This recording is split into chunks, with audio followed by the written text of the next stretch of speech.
గారికి, అదేవిధంగా నాతోటి శాసనసభ్యులకు, సీనియర్ మాజీ మంత్రివర్యులు కడియం శ్రీహరి గారికి, అదేవిధంగా పాల్గొన్న అధికారులకు, అతిథులకు అందరికీ పేరు పేరున నమస్కారం తెలియజేస్తా ఉన్నా. ముఖ్యంగా కాంగ్రెస్ ప్రభుత్వం, ముఖ్యంగా రాహుల్ గాంధీ గారు, గాంధీ కుటుంబం కాంగ్రెస్ ఐడియాలజీలోనే బడుగు బలహీన వర్గాల మరి సంక్షేమం, అభివృద్ధి. మందుల సామ్యుల్ గారిని కూడా స్వాగతం. కాంగ్రెస్ ప్రభుత్వం మాత్రమే బడుగు బలహీన వర్గాల సంక్షేమం కోసం గతంలో పాటుపడ్డది వాస్తవం. అదేవిధంగా రాజశేఖర రెడ్డి గారి హయాంలో మరి వినూత్నంగా ఇండస్ట్రీస్ సైడ్ గిరిజన దళిత కుటుంబాలని డైవర్ట్ చేసి కొంతమంది మరి కుటుంబాలని ఆదుకునే విధంగా కొంత మొదటి అడుగు వేసిన పరిస్థితి కూడా కాంగ్రెస్ హయాంలోనే చూసినాం. తర్వాత 10 సంవత్సరాల్లో సంక్షేమ నిధులు, సప్లాన్ నిధులన్నీ దారి మళ్లించి మరి గిరిజన దళిత కుటుంబాలని మోసం చేసింది, మళ్ళీ అది కూడా చూసినాం. ఇందులో ఎలాంటి అంటే అసత్యం కాదు. మరి ముఖ్యంగా నేను పెద్దలు శ్రీధరబాబు గారిని మరి రాష్ట్రానికి ఎంతో లక్షల కోట్ల పెట్టుబడులు పెద్దలు ముఖ్యమంత్రి గారి సారథ్యంలో శ్రీధరబాబు గారు మన రాష్ట్రానికి తీసుకొస్తున్నారు. దానికి వారికి ప్రత్యేక అభినందనలు కూడా తెలియజేస్తా ఉన్నా. వారికి నేను కోరేది ఏంటంటే ఐటీ సెక్టార్లో చాలామంది ఉద్యోగాలు, ఇంజనీరింగ్ చదివిన విద్యార్థులు ఉద్యోగాల కోసం తిరుగుతున్నారు సార్, మా చుట్టూ తిరుగుతున్నారు. మేము మీ దగ్గరికి ఇనిషియల్ స్టేజ్ కాబట్టి మిమ్మల్ని ఇబ్బంది పెట్టలేక మేము వారిని ఆపుకుంటూ వస్తున్నాం. కొంచెం ఐటీ సైడ్ సెక్టార్లో రిజర్వేషన్ ఇంప్లిమెంటేషన్ చేసే విధంగా కొంచెం తమరు చొరవ తీసుకోవాలి సార్. ప్రభుత్వ ఉద్యోగాలు రావట్లేదు, అవకాశాలు కూడా తగ్గిపోతున్నాయి. కాబట్టి ఐటీ సెక్టార్లో మీరు ఏ కంపెనీ అయితే స్వాగతం చేస్తున్నారో అది మన ఆస్తులే వాళ్ళకు సబ్సిడీ రూపంలో కానీ వివిధ రూపాల్లో కానీ మనం బెనిఫిట్ చేస్తున్నాం. మరి అదే రూపంలో మనకు కూడా లాభం చేసే విధంగా మీరు తప్పకుండా ఇనిషియేషన్ తీసుకుంటారని చెప్పి కోరుకుంటున్నా సార్. అదేవిధంగా ఆ వచ్చే కంపెనీలలో ఎట్లయితే మా డాక్టర్స్ దగ్గర నేర్చుకునే ఆర్ఎంపీ డాక్టర్ అవుతాడు, అలాంటి కంపెనీలో పనిచేసిన మన గిరిజన దళిత ఉద్యోగులు కొన్ని రోజులు పనిచేస్తే ఆ ఎక్స్పీరియన్స్తోని కొంత ఇండస్ట్రీస్ సైడ్ పెట్టుకునే ఒక మెచ్యూరిటీ డెవలప్ అయ్యే అవకాశం కూడా ఉంటుంది.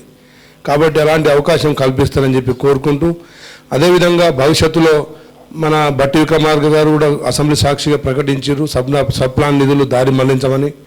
తప్పకుండా అది వారి అభివృద్ధికే మరి పాటుపడాలని చెప్పి కోరుకుంటూ, ముఖ్యంగా గతంలో సార్ ఐటీడీఏలో నేను చూసిన, ముఖ్యంగా ఏజెన్సీ ఏరియాల్లో ఐటీడీఏలన్నీ నిర్వీర్యం అయిపోయినాయి సార్. అసలు ఐటీడీఏలకు అసలు ఐఏఎస్ ఆఫీసర్ స్థాయి వ్యక్తిని మనం కేటాయిస్తున్నాం కానీ నిధులు లేవు. ఐటీడీఏల ద్వారా గతంలో సెరికల్చర్, ఫిషరీస్, అదేవిధంగా హార్టికల్చర్ కొన్ని మనం గతంలో ప్రోత్సహించినాం. ఈరోజు అవి ఏమీ లేవు. కాబట్టి ఐటీడీఏలను కూడా మళ్ళీ పునరుద్ధరించండి. అదేవిధంగా మైదాన ప్రాంతాల్లో కూడా ఐటీడీఏ కొంచెం నెలకొల్పే మనం ఒక ప్రణాళిక కూడా మనం గతంలో చెవేళ్లలో ప్రకటించినాం. వాటి మీద కూడా తమరు ప్రత్యేక శ్రద్ధ చూపించాలని చెప్పి కోరుకుంటున్నాను సార్. నెక్స్ట్ మనం స్కిల్ డెవలప్మెంట్ సెంటర్ ఒకటి ముఖ్యమంత్రి గారి డ్రీమ్ ప్రాజెక్ట్, జిల్లా స్థాయిలో, రాష్ట్ర స్థాయిలో, మన ఇతర రాష్ట్రాల స్థాయిలో కూడా మనం స్కిల్ డెవలప్ సెంటర్ని ముఖ్యంగా గిరిజన దళిత విద్యార్థులకు ట్రైనింగ్ క్లాసెస్ రెగ్యులర్గా నడిపించే విధంగా ఒక ప్రోగ్రాం కూడా చేయాలి సార్. ఎందుకంటే ఇండస్ట్రీస్ పెట్టడం ఒక భాగమే అయితే మన ప్రొడక్ట్ని మనం మార్కెటింగ్ చేసుకోవడం కూడా చాలా కష్టంగా ఉంది.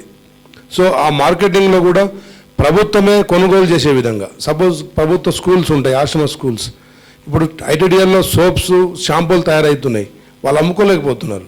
వారిని ప్రభుత్వ ఆశ్రమ పాఠశాలల్లో, గురుకుల పాఠశాలలో మనం ఇచ్చే ఆ 40% మనం మెయింటెనెన్స్ ఛార్జీల ద్వారా కొనుగోలు చేసే విధంగా ప్రభుత్వం చేయాలి.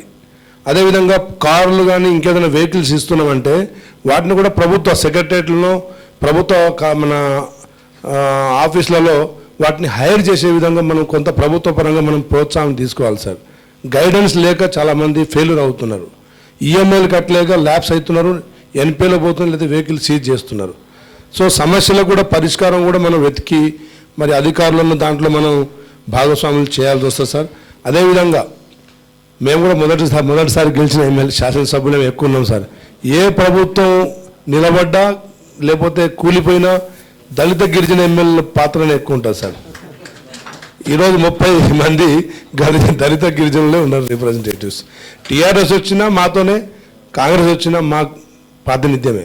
కానీ అంతమంది మాకు న్యాయం జరగట్లేదు అనేది ప్రజల్లో పోతూ ఉంది. కాంగ్రెస్ ప్రభుత్వం మొన్న మహారాష్ట్ర గిరిజనులందరూ బీజేపీ టర్న్ అయిపోయారు సడన్గా రాత్రి 3 నెలల్లోనే. సో నేనేమంటానంటే సార్, కాంగ్రెస్ ఇక్కడ దళిత గిరిజన కుటుంబాలు వాస్తవంగా కాంగ్రెస్ని కాపాడుకుంటూ వస్తున్నాయి. కాంగ్రెస్ కూడా అంతే కాపాడుకుంటూ వచ్చింది పెద్దలు శ్రీహరి గారు చెప్పినట్టు. సో మనం ఇంప్లిమెంటేషన్లో వాళ్ళ మీద మనం శ్రద్ధ చూపిస్తున్నట్టు వారికి తెలియకపోతే సైలెంట్గానే వాళ్ళు నిర్ణయాలు తీసుకునే పరిస్థితులు కనబడుతూ ఉన్నాయి. కాబట్టి ఇంప్లిమెంటేషన్లో వాస్తవంగా ప్రజలకు తెలుసు, ఈరోజు ఆర్థిక భారం ప్రభుత్వం మీద ఉందనే విషయం ప్రజలకు కూడా తెలుసు. మనం ఎన్ని పథకాలు ఇచ్చినామనేది కాదు సార్, ఎన్ని పథకాలు కింద రీచ్ అయినాయి అనేది, మనం సక్సెస్ఫుల్గా ఎన్ని రీచ్ అయినాయి అనేది చేయగలిగితేనే పబ్లిక్ మనల్ని ట్రస్ట్ చేసే పరిస్థితి కనబడుతూ ఉంది. ఎక్కడో ఇండస్ట్రీస్ కాదు సార్, ఇల్లు లేక సొంత ఇల్లు కట్టుకోలేక ఇంకా దళిత గిరిజన కుటుంబాలు ఇబ్బంది పడుతున్నారు. స్కీముల మీదనే వాళ్ళు ఆధారపడే విధంగా ప్రభుత్వాలు చేస్తున్నాయంటే భవిష్యత్తు ఏ విధంగా ఉంటుందో ఒకసారి ఆలోచించండి సార్. సో మైక్రో లెవెల్లో మీరు మేధావులు, మరి విద్యావంతులు, 20-25 సంవత్సరాల నుంచి ప్రభుత్వంలో భాగస్వాములు, మైక్రో లెవెల్లో ఆలోచించకపోతే మనం డిపెండెన్స్ని మనం ఇంకా తయారు చేసుకుంటూ పోతున్నాం తప్ప ఇండిపెండెంట్గా ఎవరిని మనం వారి కాళ్ళ మీద వాళ్ళు నిలబడే విధంగా మనం చేయట్లేదేమో అని ప్రభుత్వాల పరంగా. కాబట్టి దాని మీద కొంచెం సెమినార్స్ కానీ ఎవ్రీ 2 monthsకో ఎవ్రీ 3 monthsకో జరగాలి సార్ ఇలాంటి రౌండ్ టేబుల్ కార్యక్రమాలు. ఎందుకంటే ముందు మాకు తెలిస్తే మేము ప్రజలకు చెప్పగలుగుతాం. కాబట్టి ముందు మమ్మల్ని బోధించండి, సమీకరించండి, తర్వాత పోరాడదాం. కాబట్టి మరి బాబాసాహెబ్ అంబేద్కర్ గారు చెప్పినట్టు మరి ముఖ్యంగా ఎడ్యుకేట్ చేయాలి సార్, ఫస్ట్ ఎడ్యుకేట్ చేయాలి. మా నుంచి నెక్స్ట్ జిల్లా స్థాయిలో స్కిల్ డెవలప్మెంట్స్ దాని మీద కానీ, ఇండస్ట్రీస్ అవేర్నెస్ కానీ, మనకున్న బెనిఫిట్స్ ఏమున్నాయి, ఏది పెడితే బాగుంటుందని తెలియజేస్తూ పబ్లిక్ని ముఖ్యంగా గ్రామీణ ప్రాంతాల్లో ప్రజల్ని భాగస్వాములు చేయాలి సార్. ఎందుకంటే ప్రజలందరూ పట్టణీకరణ సేపు అంటే ఇటు కన్స్ట్రక్షన్స్ హైదరాబాద్ అవుతున్నాయి కాబట్టి వర్క్ ఇక్కడ దొరుకుతుంది, డైలీ వేజ్ ఇక్కడ అలవెన్సెస్ ఎక్కువ దొరుకుతాయని చెప్పి గ్రామాలను వదిలేసి అంత సిటీ వైపు వస్తున్నారు. అది కూడా భవిష్యత్తులో చిరునవ్వుతో మరి పలకరించే మరి వ్యక్తి. అదేవిధంగా ఇప్పుడు కాంగ్రెస్ క్యాబినెట్లో ముఖ్యంగా అటు అధిష్టానానికి కానీ ఇటు ముఖ్యమంత్రి కానీ మీరు చెప్తే ఎవరు కాదన్నారు సార్. వాస్తవంగా ఇప్పుడు మీరు దేని మీద ఫోకస్ చేసినా దాంట్లో మీనింగ్ ఉంటుంది, పరమార్థం ఉంటుందని పరిస్థితి ఉంది సార్ వాస్తవంగా. కాబట్టి దయచేసి ఈ ప్రోగ్రాంని అంచెలంచెలుగా మీరు బలోపేతం చేయాలి. నిజంగా ఫండ్ మిస్యూజ్ కావద్దని మేము కూడా కోరుకుంటాం సార్. చాలామంది బినామీలు కూడా దీనిలో ఇండస్ట్రీస్ మా వాళ్ళ పేమెంట్ తీసుకున్న పరిస్థితులు ఉన్నాయి. అలాంటివి జరగవద్దంటే ముందు మనల్ని మనం నేర్పించాలి, నడవగలిగే మనం చేపించే బాగుంటుంది. అదేవిధంగా అధికారులతో మరి ఎవ్రీ టైం మీకు వీలు కాకపోవచ్చు కానీ అధికారులతో కానీ, అధికారులు మనసుగా కూడా మంచి రెస్పాండ్ అయ్యే అధికారే కాబట్టి వారి ద్వారా కూడా మధ్య మధ్యలో ప్రోగ్రామ్స్ పెట్టాలి. నెక్స్ట్ మీరు పంపించే టీంలో ఒక ముగ్గురు ఎమ్మెల్యేలను 4 ఎమ్మెల్యేలను కూడా పంపించి కొంచెం కర్ణాటక పాలసీస్, తమిళనాడు పాలసీస్ మరి వాటి మీద సూక్ష్మంగా సార్ కార్లు తీసేసిరు సార్. కార్లు సబ్సిడీలో కార్లు ఇచ్చేది తీసేసిరు. దయచేసి అది కొంచెం మళ్ళీ పెట్టండి. ఎందుకంటే డిగ్రీతో ఇంటర్మీడియట్తో ఆగిపోయిన వాళ్ళు చాలామంది ఉన్నారమ్మా రూరల్లో. వాళ్ళు ఎప్పుడైతే ఆక్యుపేషన్ ఉండదో క్రైమ్ సైడ్ వెళ్ళిపోతున్నారు, గంజాయి, బెల్లం ఈ వ్యాపారాలు వెళ్ళిపోతున్నారు. అట్లీస్ట్ వాళ్ళకు ఆటోనో ఇవి ఇస్తే వాళ్ళు సెల్ఫ్ ఎంప్లాయ్మెంట్, వాళ్ళ కుటుంబాన్ని వాళ్ళు పోషించుకుంటారు, ఈ అక్రమ వ్యాపారాల నుంచి బయటపడే పరిస్థితి ఉంటుంది. ఇప్పుడు ఎక్సైజ్ వాళ్ళు ఏం చేస్తున్నారంటే, ఎక్సైజ్ వాళ్ళు గతంలో ఎవరైతే నాటు సార పెడతారో వాళ్ళకి 2 lakhs రిహాబిలిటేషన్ కోసం ఇచ్చేసారు. ఆడ ఫండ్ లేక అది ఆగిపోయింది. కనీసం మనం ఈ రూట్లో ఇస్తే అన్న కొన్ని కుటుంబాలని మనం డైవర్ట్ చేసుకునే అవకాశం ఉంటుంది. అదేవిధంగా ఎస్టీ ఎస్సీల్లో సెక్యూరిటీ కూడా పెట్టలేని పరిస్థితి ఉంటుంది సార్. ఇక నాకంటే ముందు చర్చించి ఉండొచ్చు. బ్యాంక్కి కొలాటరల్ పెట్టే పరిస్థితి కూడా లేదు.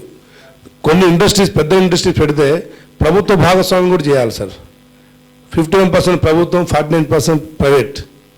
అట్లా చేసి అట్లైనా ప్రోత్సహించండి.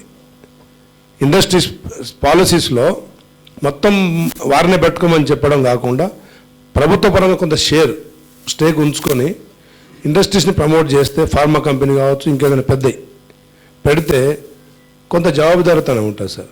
ప్లస్ బ్యాంక్ రుణాలు కూడా ఇచ్చే అవకాశం ఉంటుంది. అదేవిధంగా కాంట్రాక్టులు సార్, కాంట్రాక్ట్ ఏది రూరల్లో రోడ్లు కావచ్చు మళ్ళీ దొరుకుతుంది లేదు ఈ అవకాశం అయిపోయింది సార్.